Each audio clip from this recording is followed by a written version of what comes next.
అవునా? సమస్యకు పరిష్కారము దేవుడే ఉంటాడు. మన సమస్యకు మనమే కారకులము. ఏంటమ్మా? మనమే కారకులము.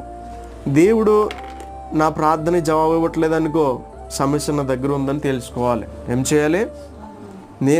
నా దగ్గర సమస్య ఉంది, అందుకే దేవుని యొద్ద నుంచి నేను జవాబును పొందుకోలేకపోతున్నాను. ఎంత ప్రార్థన చేసినా నాకు జవాబు రావట్లేదు.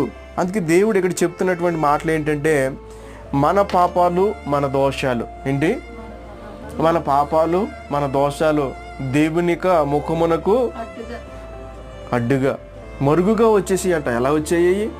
ఒక గోడ మనకి ఎలాగైతే మరుగుగా ఉందో, అడ్డంగా ఉన్నదో అట్లా వచ్చాయంట. మనం ఎలా ప్రార్థన చేస్తున్నా కూడా అవి దేవుని యొద్దకు చేరట్లేదు.